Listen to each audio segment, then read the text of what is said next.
Je me tenais sur le perron de ma propre maison, tenant les mains tremblantes de mes 2 petits-enfants, tandis que mon mari depuis 40 ans faisait glisser des papiers de divorce vers moi. À côté de lui, une femme assez jeune pour être notre fille croisa les bras et sourit comme si elle avait déjà gagné. « Faites vos valises, dit-elle. Cette maison n'a pas de place pour une sangsue. » Mon regard passa de son sourire parfait aux yeux vides de mon mari.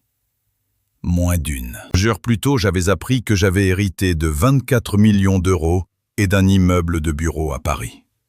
La nouvelle était encore nichée dans mon sac à main, dans une épaisse enveloppe qu'aucun d'eux n'avait remarquée. Au lieu de pleurer, je souris. « Qu'est-ce qui est si drôle ?» lança-t-elle. Je pris une lente inspiration, croisai son regard et répondis. « En fait, cette maison appartient à... » Mais avant de vous raconter ce qui s'est passé ensuite, vous devez comprendre comment une grand-mère ordinaire de 62 ans s'est retrouvée sur ce perron avec le plus grand secret de sa vie reposant tranquillement contre ma hanche. Je m'appelle Colette Dubois, bien que presque tout le monde m'appelle Coco. Si vous m'aviez rencontré la semaine avant que tout cela n'arrive, vous ne m'auriez probablement pas remarqué. Je travaillais 3 après-midi par semaine à la médiathèque de notre ville de Saint-Germain-en-Laye. J'adorais aider les enfants à découvrir les livres et les retraités à trouver de nouveaux auteurs. Ce n'était pas un travail prestigieux, mais il donnait un sens à mes journées. Pendant 40 ans, mon mari Gérard et moi avions construit ce que je croyais être une vie respectable. Nous n'avions pas commencé avec grand-chose. Notre premier appartement avait du papier peint qui se décollait, un réfrigérateur qui cliquetait toute la nuit et exactement 2 chaises de jardin en guise de mobilier de salle à manger. Gérard rêvait de posséder une entreprise de BTP et je croyais assez en lui pour faire des gardes doubles dans un cabinet médical, pendant qu'il lançait son affaire. Il y a eu des années où je faisais la comptabilité après avoir couché nos enfants. Des années où je renonçais à m'acheter un manteau d'hiver parce que l'entreprise avait besoin d'un autre camion.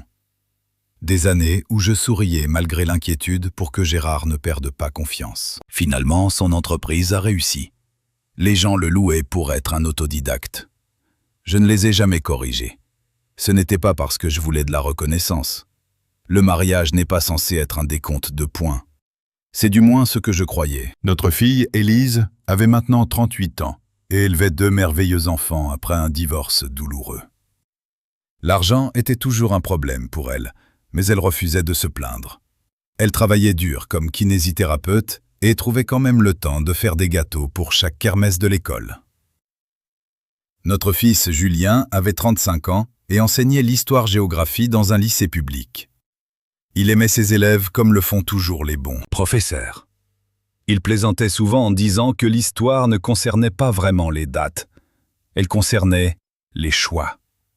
J'ai souvent pensé à cette phrase après que tout a changé. Le matin où ma vie a basculé, rien ne semblait inhabituel.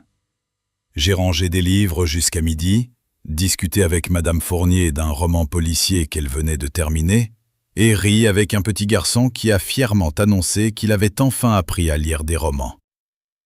Vers 13 heures, mon portable a vibré. Le numéro était inconnu. Normalement, je laisse les appels inconnus aller sur la messagerie, mais quelque chose m'a dit de répondre. Madame Colette Dubois demanda une voix d'homme calme. C'est elle-même. Je m'appelle Maître Antoine Lévy. Je suis notaire à Paris spécialisé dans le règlement des successions. Je vous appelle au sujet de votre grand-tante Aliénor de Valmont. J'ai failli laisser tomber le téléphone. Ma grand-tante Aliénor ? Oui, madame. Je n'avais pas vu tante Aliénor depuis des années.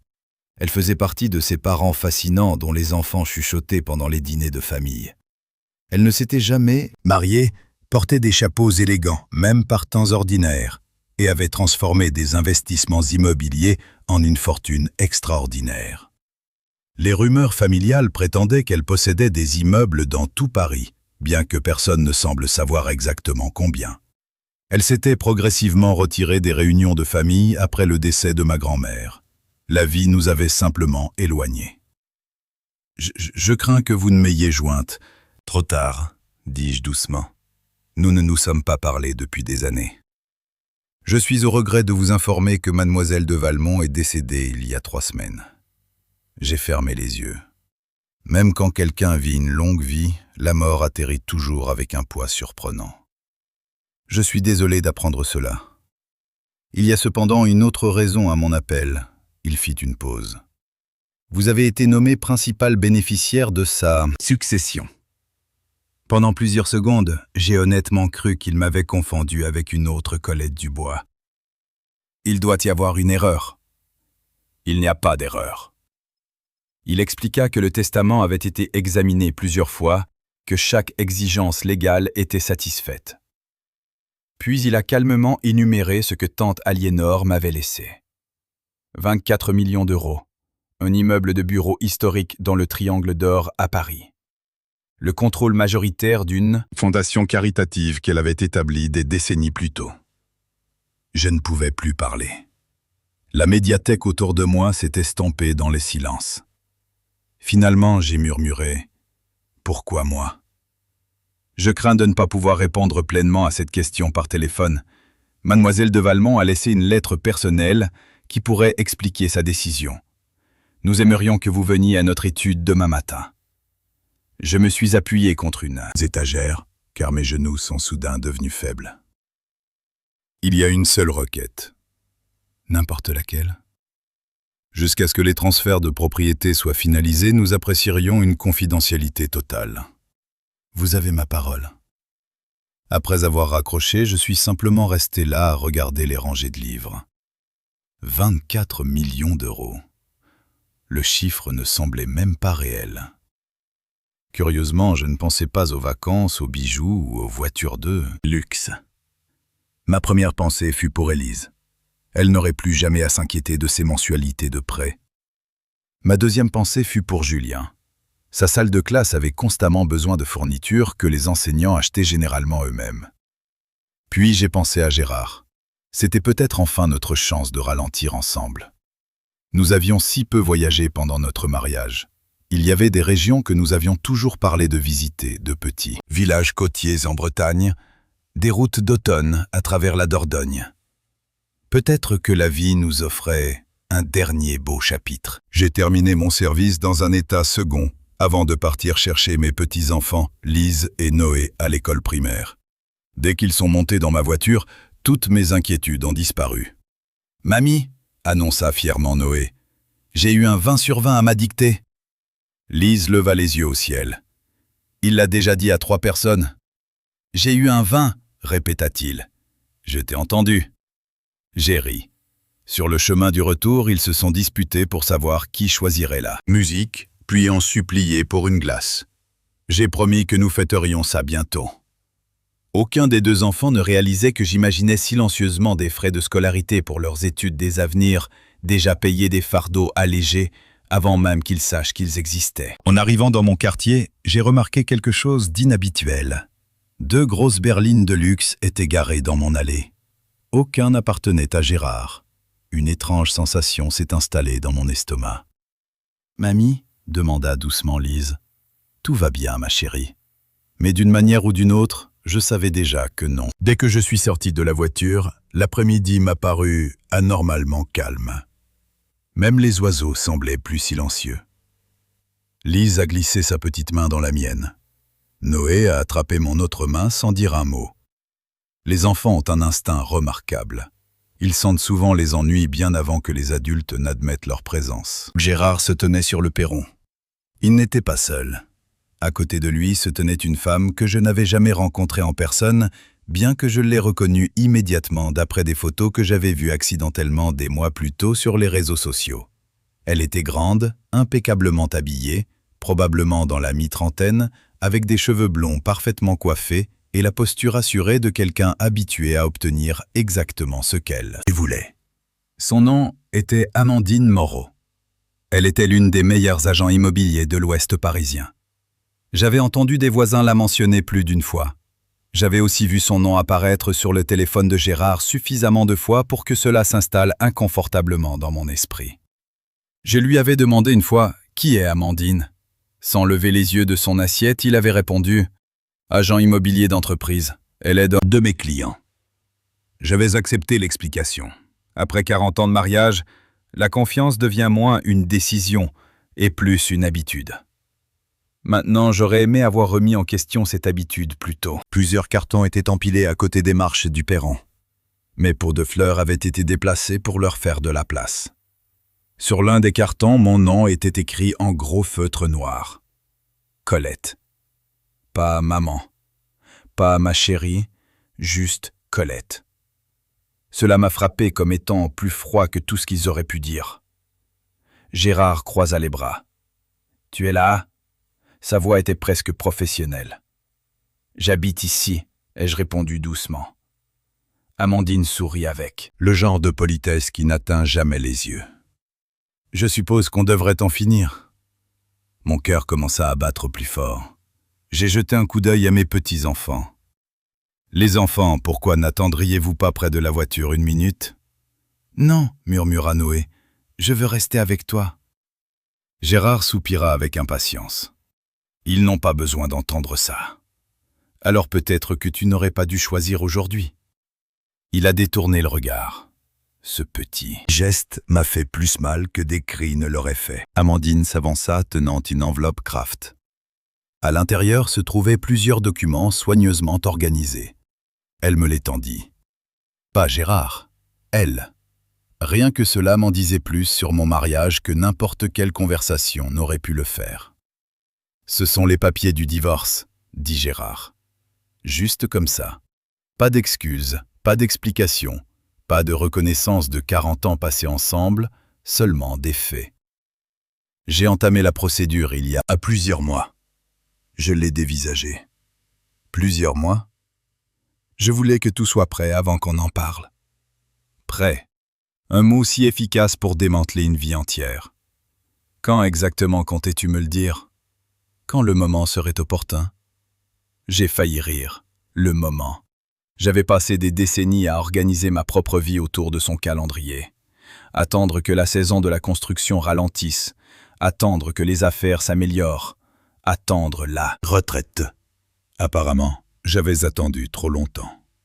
Amandine passa son bras sous celui de Gérard. Le geste n'était pas affectueux, il était possessif. « Je pense que l'honnêteté est plus saine que de faire semblant, » dit-elle.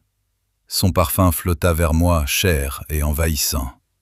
Gérard resta silencieux. Elle continua de parler comme si elle en avait tout le droit. « La vérité, c'est que Gérard a évolué au-delà de ce mariage. » Je l'ai regardé. « C'est ce que tu ressens. » Il n'hésita que brièvement. « Oui. » Un mot. 40 ans effacés par un seul mot. Je remarquai que Lise essuyait distraitement des larmes sur ses joues. Noé s'est rapproché jusqu'à se presser contre moi. Mon cœur s'est brisé, non pas pour moi, mais pour eux. Les enfants ne devraient jamais avoir à voir des adultes se comporter de cette manière. Je me suis accroupi à côté d'eux. « Vous me rendriez un service tous les deux. » Ils hochèrent la tête. « Madame. » Allègre est probablement en train de jardiner à côté. Allez lui demander si vous pouvez attendre avec elle quelques minutes. « Je ne veux pas te laisser, » murmura Lise. Je souris aussi doucement que possible. Je vous rejoins tout de suite. Madame Allègre connaissait notre famille depuis près de 30 ans. Dès qu'elle vit les visages des enfants, elle se précipita à travers son jardin. « Colette, peuvent-ils rester avec vous un petit moment ?» Elle me regarda, puis Gérard, puis Amandine. Son expression s'est durcie. « Bien sûr. » Elle prit chaque enfant par la main. Alors qu'il s'éloignait, Noé se retourna. « Je t'aime, mamie. Je t'aime plus encore. » Ce n'est qu'après leur disparition à l'intérieur de la maison de Madame Allègre que je me suis retourné vers mon mari. Amandine laissa échapper un soupir théâtral. Maintenant que le public est parti, elle croisa les bras. Je vais être honnête. Je ne m'attendais à rien d'autre. Elle sourit. Bien. Puis elle me regarda droit dans les yeux. Vous vivez au crochet de Gérard depuis des années. J'ai cligné des yeux. Au crochet de Gérard. J'avais fait sa comptabilité, répondu aux appels professionnels, renoncé aux vacances parce que les salaires passaient en premier. Vendu les bijoux de ma mère pour maintenir son entreprise à flot pendant la crise financière. Et pourtant, d'une manière ou d'une autre, j'étais le fardeau. Elle n'avait pas fini. Vous êtes assez âgé pour comprendre quand il est temps de passer à autre chose. Gérard ne disait toujours rien. Elle désigna les cartons. Nous avons emballé l'essentiel. L'essentiel. Comme si 40 ans pouvaient tenir dans 6 cartons. Mes photos, ai-je demandé. Gérard se tortilla mal à l'aise. Elles sont dans un garde-meuble. La porcelaine de ma mère. Nous ne pensions pas que tu en aurais besoin. Besoin.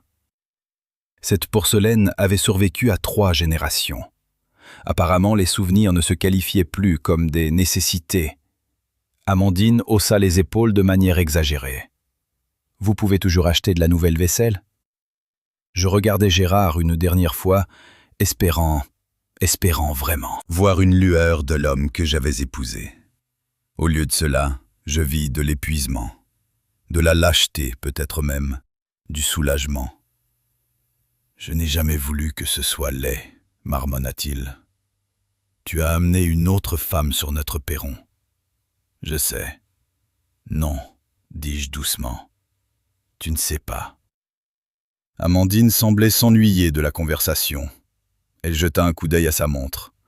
On peut en finir, s'il vous plaît? Elle désigna la porte d'entrée. Vous devez récupérer ce qui reste et partir avant le dîner. Je ne dis rien. Elle prit mon silence pour une reddition. Puis elle sourit plus largement. Faites vos valises. Elle inclina la tête très légèrement. Cette maison n'a pas de place pour une sangsue. Les mots restèrent suspendus dans l'air chaud de l'été. Madame Allègre, debout derrière la fenêtre de son salon, eut un hoquet si fort que je l'entendis de l'autre côté du jardin. Gérard ferma les yeux une brève seconde. Même lui semblait embarrassé, mais il ne me défendit toujours pas. C'est à ce moment-là que quelque chose en moi devint étrangement calme. Pas froid, pas en colère, simplement calme. Parce que lorsque les gens vous montrent enfin exactement qui ils sont, la confusion disparaît. Il ne reste que la clarté. Je sentis l'épaisse enveloppe dans mon sac, la lettre de l'avocat, les documents de la succession. 24 millions d'euros, un immeuble, un nouvel avenir qui n'attendait qu'un trajet en train. Aucun d'eux ne le savait, aucun d'eux ne s'en doutait, et d'une manière ou d'une autre, ce secret rendait leur cruauté plus petite. Je regardais Amandine, puis Gérard, puis la maison que nous avions achetée ensemble, des décennies plus tôt. Finalement, je souris. Ce n'était pas un sourire amer, ce n'était pas un sourire triomphant. C'était le sourire de quelqu'un qui venait de réaliser qu'elle n'était pas celle qui perdait tout. Amandine fronça les sourcils. « Qu'est-ce qui est si drôle ?» Je soutins son regard. Puis je répondis de la voix la plus calme que j'avais utilisée de toute la journée. En fait, je fis un signe de tête vers la porte d'entrée. Cette maison m'appartient. Gérard fut le premier à rire, un rire court et méprisant. Amandine le rejoignit presque aussitôt. « Oh, c'est adorable, dit-elle. Vous êtes vraiment dans le déni. » Je secouai la tête. « Non. » Puis je regardai directement Gérard. « Tu te souviens de la crise financière il y a 15 ans ?» Son sourire s'effaça. Quand l'entreprise a failli faire faillite. Il ne répondit pas. « Tu avais peur que les créanciers prennent la maison. » Maintenant, la couleur quitta lentement son visage. « J'ai signé tous les documents que ton avocat a mis devant moi, continuai-je. L'un d'eux a transféré l'acte de propriété à mon nom pour protéger le bien pendant que ton entreprise se remettait. » Amandine le regarda, puis me regarda. « De quoi parle-t-elle » La bouche de Gérard s'ouvrit, mais aucun mot n'en sortit.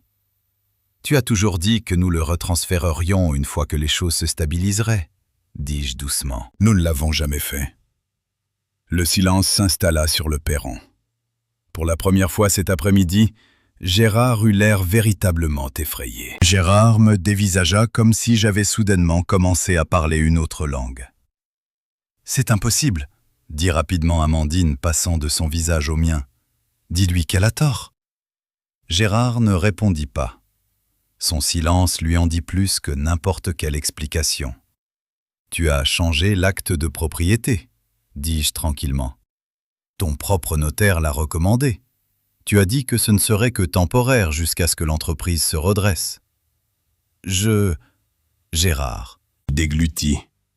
Je pensais qu'il avait été retransféré. Tu pensais. Le sourire confiant d'Amandine disparut. Elle se tourna brusquement vers lui. Tu m'as dit que cette maison était à toi. Elle était censée l'être. Je secouai la tête. Non, Gérard. Elle était censée être à nous. Aucun des deux ne parla. Je passai devant les cartons sans en toucher un seul. Quand j'atteignis la porte d'entrée, je sortis la clé de ma maison. Elle entrait toujours. La serrure s'ouvrit avec le son familier que j'avais entendu des milliers de fois en 4 décennies. Avant d'entrer, je me retournai. Je vais faire examiner ces papiers de divorce par mon avocat. Puis j'ai refermé la porte derrière moi. Pour la première fois depuis des années, le silence à l'intérieur de la maison me parut étrangement paisible.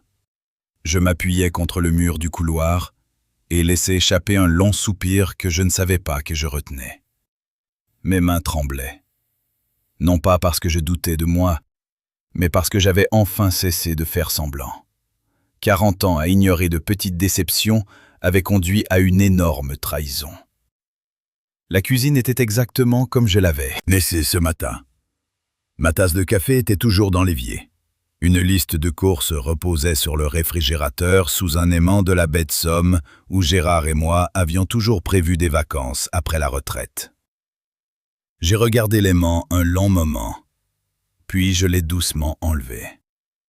Certains rêves n'avaient plus leur place sur mon réfrigérateur. Un léger coup fut frappé à la porte arrière. Madame Allègre se tenait là avec Lise et Noé. « J'ai pensé que tu aurais peut-être besoin d'un câlin, » dit-elle. Je souris. Probablement. Elle m'étreignit sans poser de questions. Parfois, les voisins qui vous connaissent depuis 30 ans n'ont pas besoin d'explications. Les enfants coururent dans le salon. Madame Allègre baissa la voix. « Ça va, ça ira. » Elle étudia mon visage. « C'est une réponse inhabituelle. » Ça, ma surprise aussi. Elle me serra la main. « Si tu as besoin de quoi que ce soit ce soir, appelle-moi. » Je le ferai. Après son départ, j'ai préparé des croque-monsieur pour les enfants. La routine a une façon remarquable de calmer les cœurs effrayés. Lise posa finalement la question qu'elle gardait en elle.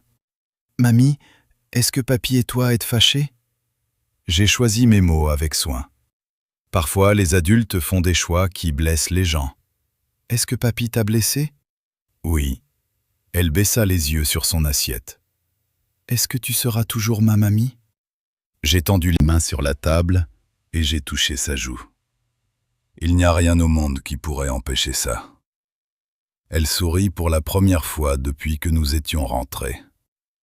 Ce sourire me rappela exactement pourquoi je ne pouvais pas laisser l'amertume me consumer. Les enfants ont passé la nuit dans notre chambre d'amis. Gérard n'est jamais revenu. Vers 21h, mon téléphone a sonné. C'était un numéro parisien inconnu. « Madame Dubois », dit maître Antoine Lévy. « Oui. » « Je voulais confirmer le rendez-vous de demain matin. Je serai là. Il y a plusieurs documents qui nécessitent votre signature. Nous avons aussi la lettre personnelle de mademoiselle de Valmont prête pour vous. » Son professionnalisme calme m'a rassuré. Après avoir accroché, j'ai posé l'enveloppe confidentielle de la succession sur la table de la salle à manger. Pendant plusieurs minutes, je l'ai simplement regardé. 24 millions d'euros. Un immeuble de bureau. Les mots semblaient toujours impossibles. Pourtant, ils comptaient moins que plus tôt dans l'après-midi. L'argent ne pouvait pas racheter la confiance. Il ne pouvait pas effacer l'humiliation. Il ne pouvait certainement pas restaurer un mariage construit sur des promesses qu'une personne avait tranquillement abandonnées. Pourtant, il représentait autre chose. La liberté. Le lendemain matin, après qu'Élise eut récupéré les enfants pour le centre aéré, je me suis rendu à la gare du RER et j'ai pris le train pour Paris. J'avais fait ce trajet d'innombrables fois au fil des ans, généralement pour des visites de musées ou des matinées au théâtre. Ce matin était entièrement différent. Alors que la silhouette de la ville apparaissait au-delà de la Seine, je ne pouvais m'empêcher de me demander combien de fois tante Aliénor avait regardé Ces mêmes bâtiments, en décidant tranquillement de mon avenir. L'étude notariale occupait le 23e étage d'un élégant immeuble près du parc Monceau. Tout à l'intérieur reflétait un succès discret. Boiserie sombre, fleurs fraîches, conversation feutrée. Une réceptionniste m'accueillit chaleureusement. « Madame Dubois, Maître Lévy vous attend. » Maître Antoine Lévy semblait avoir la fin de la cinquantaine, portant un costume bleu marine et des yeux bienveillants derrière des lunettes à monture fine. Il me serra la main. « Mes condoléances à nouveau pour votre perte. »« Merci. » Il me conduisit dans une spacieuse salle de conférence avec vue sur Paris. Plusieurs dossiers soigneusement organisés attendaient sur la table polie. « Alors, dit-il avec un doux sourire, allons-nous vous présenter vos nouvelles responsabilités ?» Les 2 heures suivantes passèrent dans un tourbillon de signatures d'explications et de chiffres stupéfiants. La succession de tante Aliénor était encore plus soigneusement organisée que je ne l'avais imaginé. L'immeuble de bureau avait été entièrement restauré des années plus tôt et était presque entièrement loué à des cabinets d'avocats, des architectes et des organisations à but non lucratif. Ces revenus locatifs seuls généraient plusieurs millions par an. Les 24 millions n'étaient pas en pile de billets, bien sûr. Ils se composaient de comptes d'investissement, d'obligations d'État, de placements et de fonds soigneusement gérés, conçus pour assurer une stabilité à long terme. Puis vint la fondation caritative. Elle finançait des programmes d'alphabétisation, une aide au logement pour les personnes âgées, des bourses d'études et des bibliothèques de quartier dans toute l'Île-de-France. Je souris. Elle soutenait les bibliothèques. Maître Lévy sourit en retour, très généreusement. Cela semblait parfaitement logique. Finalement, il ouvrit un dernier dossier. Voici la lettre personnelle de mademoiselle de Valmont. L'enveloppe portait mon nom écrit d'une élégante encre bleue. Mes mains tremblaient légèrement en dépliant les pages. L'écriture était indubitablement la sienne. « Chère Colette, si vous lisez ceci, c'est que mon temps est enfin écoulé. Vous vous demandez peut-être pourquoi je vous ai choisi. La réponse est étonnamment simple. J'ai observé. » Je fronçai les sourcils. « Observé ?» Maître Lévy hocha la tête. Elle avait anticipé que cette phrase vous surprendrait. Je continuai à lire. Une famille ne se révèle pas pendant les fêtes ou les mariages. Elle se révèle pendant les mardis ordinaires. Je vous ai vu rendre visite à votre grand-mère, quand d'autres trouvaient des excuses. Je vous ai vu aider discrètement vos voisins. Je vous ai vu soutenir votre mari sans exiger de reconnaissance. J'ai même visité votre médiathèque plusieurs fois au cours de la dernière décennie. Des larmes brouillèrent la page. Je n'en avais aucune idée. L'argent amplifie le caractère. Il ne le crée pas. Les mauvais parents voulaient mes immeubles.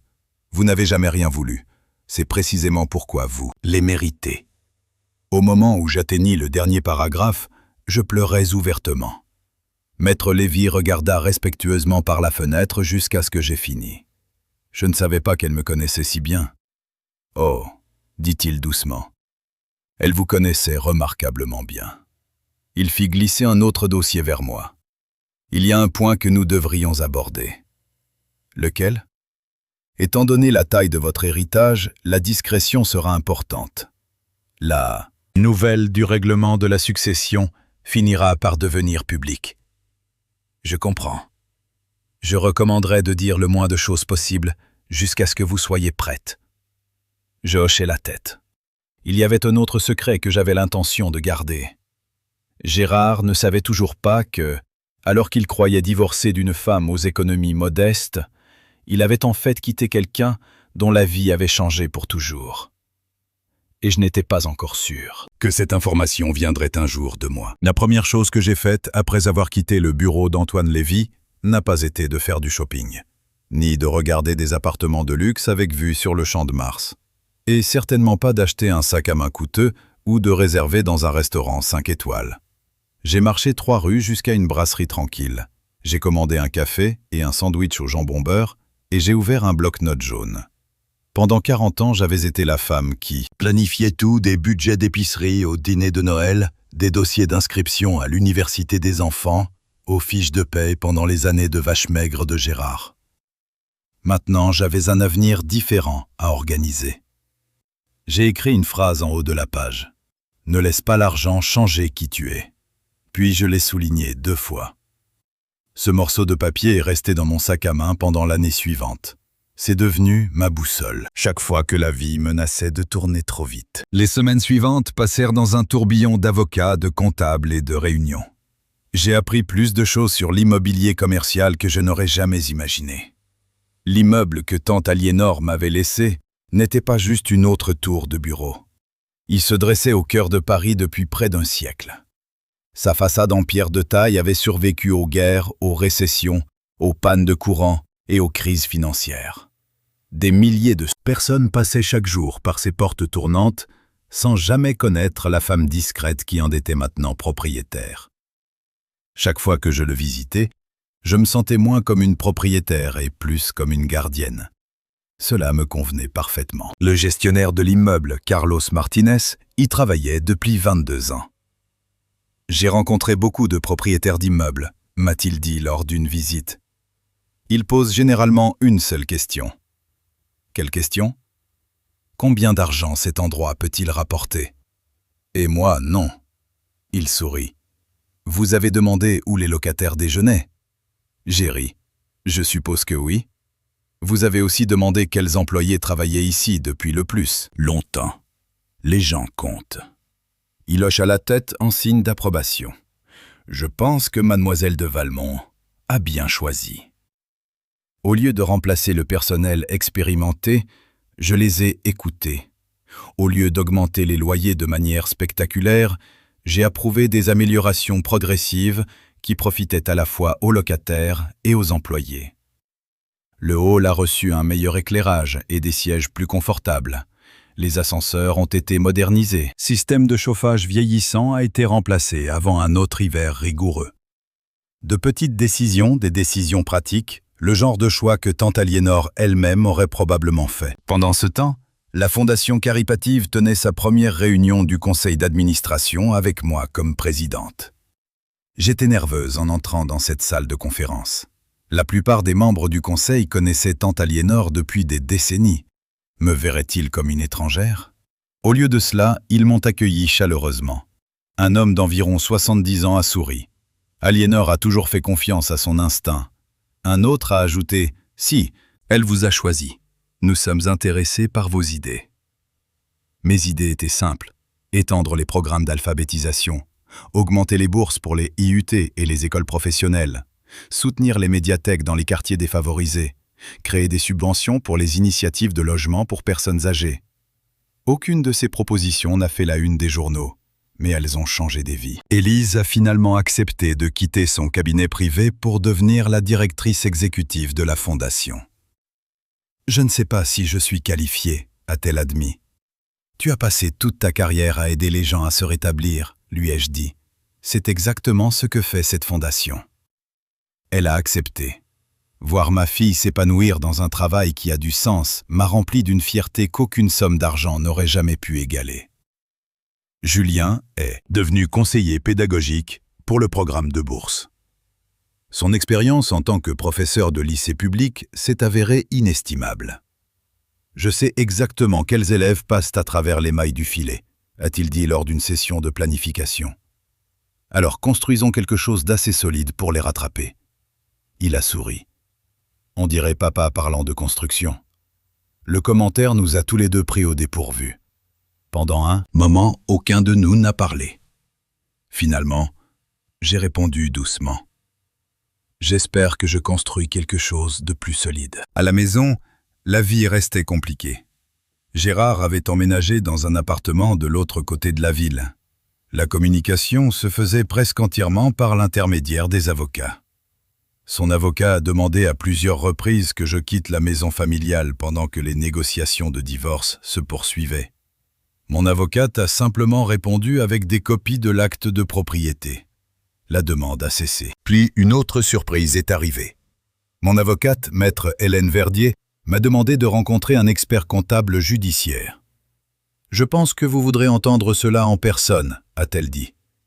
L'expert comptable a étalé plusieurs états financiers sur une table de conférence. J'ai examiné les registres de l'entreprise de votre mari et il y a des irrégularités importantes. Il a pointé des transactions surlignées.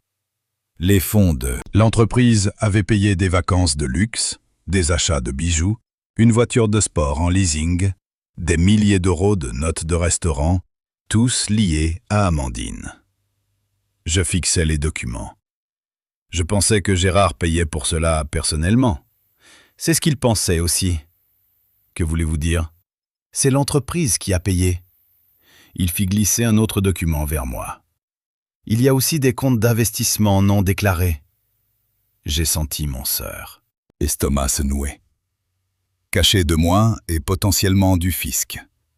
La pièce me parut soudain plus petite.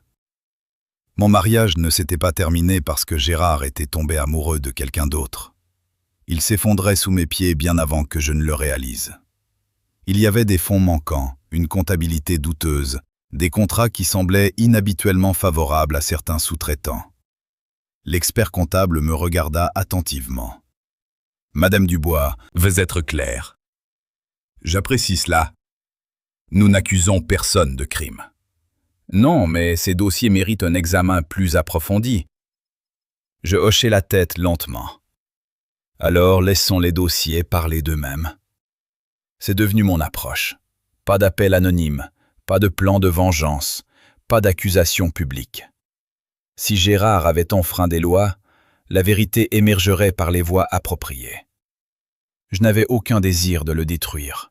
Je refusais simplement de le protéger davantage. Plusieurs mois plus tard, les nouvelles économiques locales ont finalement annoncé que la succession d'Aliénor de Valmont avait été officiellement réglée.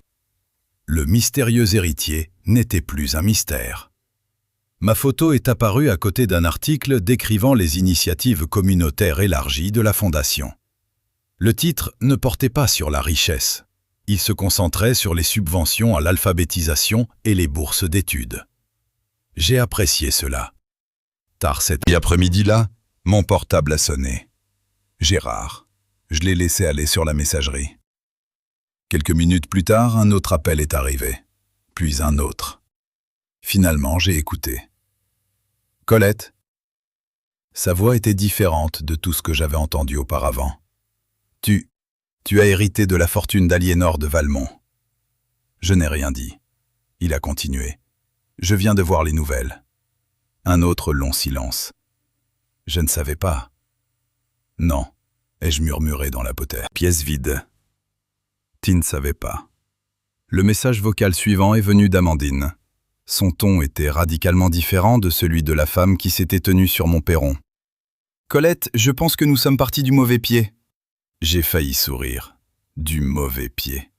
C'était certainement une façon de décrire quelqu'un qui dit à une grand-mère de 62 ans de faire ses valises. Elle a continué. « J'adorerais vraiment qu'on se voie pour un café. » J'ai supprimé le message avant la fin. La semaine suivante, Gérard a commencé à envoyer des lettres manuscrites. Pas d'email, pas de SMS, de vraies lettres. Il s'est excusé d'avoir été distant. Il a admis qu'il avait mal géré les choses. Il a écrit que 40 ans ne pouvaient pas simplement être effacés. Pour la première fois depuis des mois, j'ai pleuré. Non pas parce que je voulais qu'il revienne, mais parce que j'ai enfin compris quelque chose de douloureux. Il n'avait pas écrit ces lettres quand il me croyait être une bibliothécaire retraitée ordinaire. Il les a écrites après avoir découvert que je possédais un immeuble parisien. Cette prise de conscience a mis fin au dernier fil d'espoir fragile que je ne savais même pas encore suspendu. L'argent ne m'avait pas changé. Il avait simplement révélé tout le monde. La première neige de décembre est arrivée plus tôt que prévu. Je me tenais dans ma cuisine, regardant les doux flocons blancs se poser sur le jardin. Le même jardin où Gérard avait autrefois appris à Julien à lancer une balle, et où Élise avait insisté pour que chaque bonhomme de neige ait une écharpe digne de ce nom. C'était étrange, comme un lieu pouvait contenir de beaux souvenirs et des souvenirs douloureux sans demander la permission. Le divorce a été finalisé, juste avant Noël. Il n'y a pas eu de drame au tribunal, pas de cris, pas de discours théâtraux, Juste les signatures d'un juge et la fin silencieuse d'un mariage qui avait duré près de 41 ans. En sortant du palais de justice, je me suis sentie plus légère que je ne l'avais été depuis très longtemps. Pas heureuse, la guérison n'est pas la même chose que le bonheur, mais libre. Les conclusions de l'expert comptable ont continué à suivre les voies légales appropriées. Plusieurs mois plus tard, Maître Verdier a appelé. J'ai pensé que vous devriez l'entendre de ma part avant que ça n'arrive dans les journaux. Je me suis assise à la table de ma salle à manger. Que s'est-il passé? Les auditeurs du fisc ont ouvert un examen formel de l'entreprise de Gérard. J'ai fermé les yeux. Alors ça commence. L'enquête n'a pas été lancée à cause De quoi que ce soit que vous ayez fait, m'a-t-elle rappelé. Je savais. Les écarts comptables avaient finalement attiré l'attention des régulateurs par le biais des divulgations légales de routine liées à la procédure de divorce et au dépôt de l'entreprise. Pas de dénonciations anonymes, pas de vengeance secrète, juste de la paperasse. Parfois, la vérité n'a pas besoin d'aide. Elle a simplement besoin de lumière du jour. Au printemps, les publications économiques locales ont commencé à rapporter que l'entreprise de construction de Gérard rencontrait de graves difficultés financières. Plusieurs projets commerciaux étaient au point mort. Les banques ont resserré les prêts. Les clients de longue date ont discrètement emmené leurs affaires ailleurs. Puis sont venues les poursuites civiles de sous-traitants réclamant des factures impayées. Un matin, Julien a appelé. « Maman, tu es assise. » Je le suis, maintenant. L'entreprise a déposé le bilan. Je suis restée silencieuse pendant plusieurs instants. Cette entreprise avait été notre rêve commun. Je l'avais vu grandir d'une seule camionnette et d'une table pliante à un entrepreneur régional respecté. La voir s'effondrer ressemblait étrangement à regarder une vieille maison de famille être démolie. Nécessaire peut-être, mais toujours déchirant. Je n'ai jamais voulu ça, ai-je admis. Je sais, dit doucement Julien. Tu as juste arrêté de le porter. Ces mots me sont restés. Une semaine plus tard, une autre nouvelle s'est répandue dans la ville. Amandine avait quitté Gérard. Pas discrètement non plus. Une amie d'Élise qui travaillait dans l'immobilier commercial a mentionné à contre-cœur qu'Amandine avait été vue assistant à des galas de charité avec un autre promoteur immobilier de Suisse. Apparemment, il possédait plusieurs complexes d'appartements de luxe. Élise a hésité avant de me le dire. Je n'étais pas sûr que tu veuilles savoir. J'apprécie ton honnêteté. Est-ce que ça te satisfait? J'ai réfléchi attentivement avant de répondre. Non. Elle a semblé surprise. Je n'aime pas voir les gens découvrir que les choix égoïstes ont des conséquences. Mais elle t'a blessé? Oui. Et papa? Oui. Je nous ai servi une autre tasse de thé. Élise, la vengeance semble excitante dans les histoires. Elle sourit faiblement. Mais dans la vraie vie, elle arrive généralement avec un air de tristesse. Elle a tendu la main sur la table et a serré la mienne. Je suis fier de toi. J'ai fait beaucoup d'erreurs. Pas cette fois. Plusieurs semaines plus tard, mon téléphone a de nouveau sonné. Gérard. Cette fois, j'ai répondu. Allô? Sa voix était plus calme que je ne l'avais jamais entendue. Colette, accepterais-tu de me rencontrer? J'ai hésité. Je ne pense pas que ce soit prudent. S'il te plaît. Il y a eu un long silence. Je ne veux rien. Une autre pause. Je veux juste une conversation honnête. J'ai accepté. Nous nous sommes rencontrés dans une petite brasserie à mi-chemin, entre nos maisons. Ce n'était pas un endroit cher. En fait, nous y avions mangé de nombreux samedis matins pendant les premières années de notre mariage, lorsque les crêpes coûtaient moins de 2 €. La serveuse nous a reconnus immédiatement. « Ça fait un moment que je ne vous ai pas vus ensemble. » Gérard a forcé un sourire. « Ça fait un certain temps. » Elle a versé du café et nous a poliment laissés seuls. Pendant plusieurs minutes, aucun de nous n'a parlé. L'âge avait changé Gérard au cours de la dernière année. Ses épaules semblaient plus basses. Ses cheveux étaient devenus presque entièrement gris. La confiance qui remplissait autrefois chaque pièce avait tranquillement disparu. Finalement, il m'a regardé. Je suis désolé. J'ai attendu. Pas d'excuses, pas d'explication. Juste ces 2 mots. Je suis désolé pour tout. J'ai joint mes mains autour de ma tasse de café. Continue. Je pensais que le succès signifiait ne jamais regarder en arrière. Ses yeux se sont remplis de larmes. J'ai continué à courir après de plus gros contrats, de plus grandes maisons, de plus grandes tout. Il secoua la tête. J'ai arrêté de remarquer les gens qui rendaient tout cela possible. J'ai écouté. Je me suis convaincu que tu serais toujours là. Un autre silence. J'ai confondu la loyauté avec la faiblesse. Cette phrase m'a fait plus mal que tout ce qu'il avait dit. Parce que c'était vrai. Il a baissé les yeux sur la table. Quand Amandine est arrivée, il soupira. Elle admirait la version de moi que je voulais croire exister. L'homme d'affaires à succès. Exactement. Et j'aimais être admiré. Il rit amèrement. Il s'avère qu'elle admirait mon argent encore plus. Aucun de nous n'a souri. J'ai mérité cette leçon. J'ai regardé la vapeur monter de mon café. Tu sais ce qui m'a le plus surprise? Il a levé des yeux. Tu n'as jamais essayé de me ruiner. Je n'en avais pas besoin. Je sais. Sa voix se cassa. Tu as simplement arrêté de me protéger. C'était ça, la vérité. Pendant des décennies, j'avais discrètement résolu les problèmes avant qu'ils ne l'atteignent. Équilibré les comptes, lissé les relations, trouvé des excuses, couvert les erreurs. Quand j'ai arrêté de faire ces choses, il a dû se faire face. J'ai eu beaucoup de temps pour réfléchir, a-t-il continué. Je me souviens de petites choses. Comme quoi? Les nuits où tu restais éveillé à faire la paix, l'anniversaire que tu as annulé parce qu'un de mes employés avait besoin d'une opération d'urgence. Il sourit tristement. Je ne pense pas t'avoir remercié une seule fois. Non. Je te remercie maintenant. Je hochai la tête. Merci. Ces mots avaient près de 40 ans de retard, mais ils étaient sincères. Gérard prit une profonde inspiration. Je ne m'attends pas à une autre chance. Il n'y en a pas. Je sais, je t'ai pardonné. Il parut surpris. Tu m'as pardonné? Le pardon n'est pas la même chose que la réconciliation. J'ai parlé lentement, choisissant chaque mot avec soin. Je refuse de porter de l'amertume pour le reste de ma vie. Il essuya ses yeux.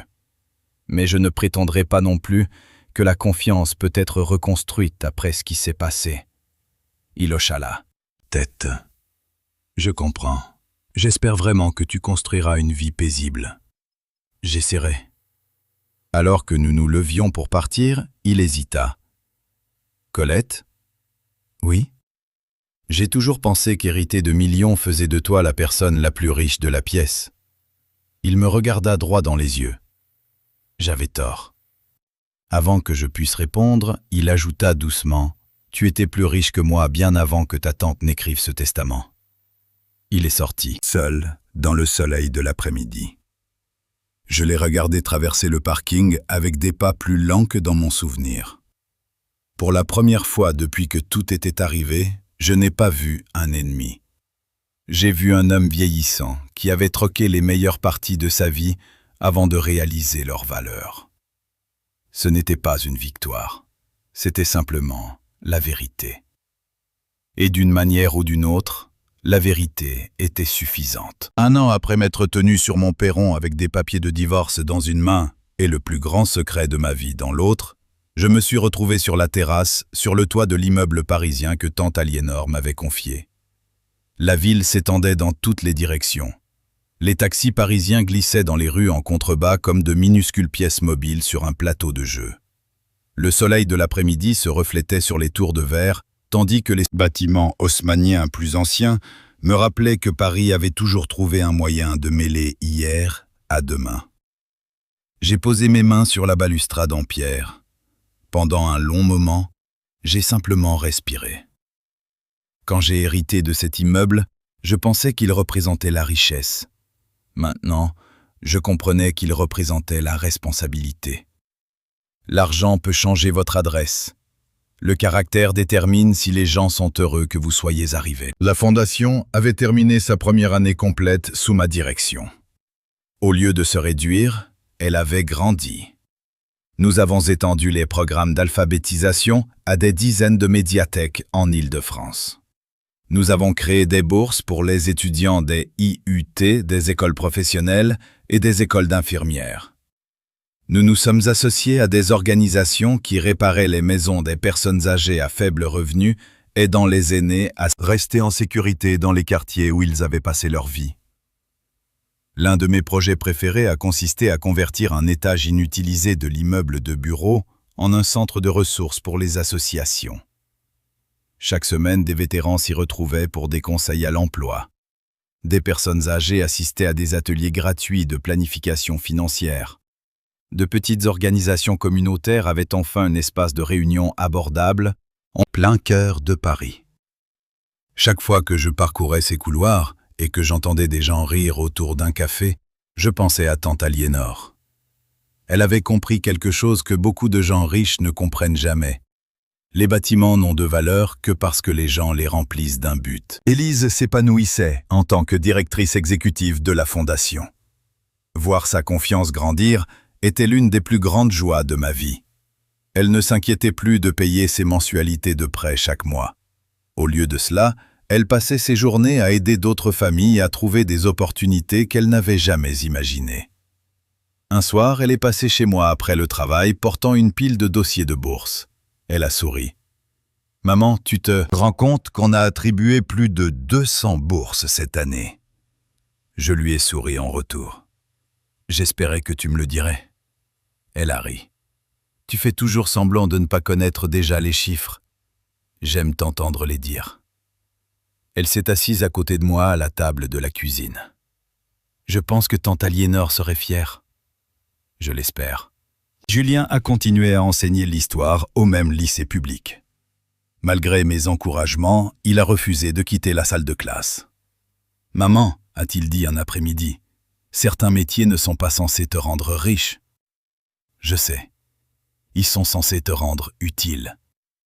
Il a accepté de superviser les partenariats éducatifs de la Fondation, mais seulement les soirs et les week-ends.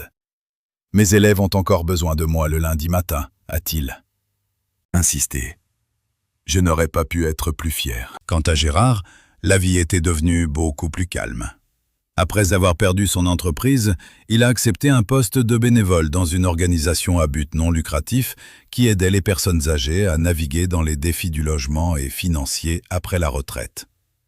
Quand j'en ai entendu parler pour la première fois, j'ai souri. Il avait passé des décennies à construire des immeubles de bureaux. Maintenant, il passait ses journées à aider les personnes âgées à garder un toit sur la tête.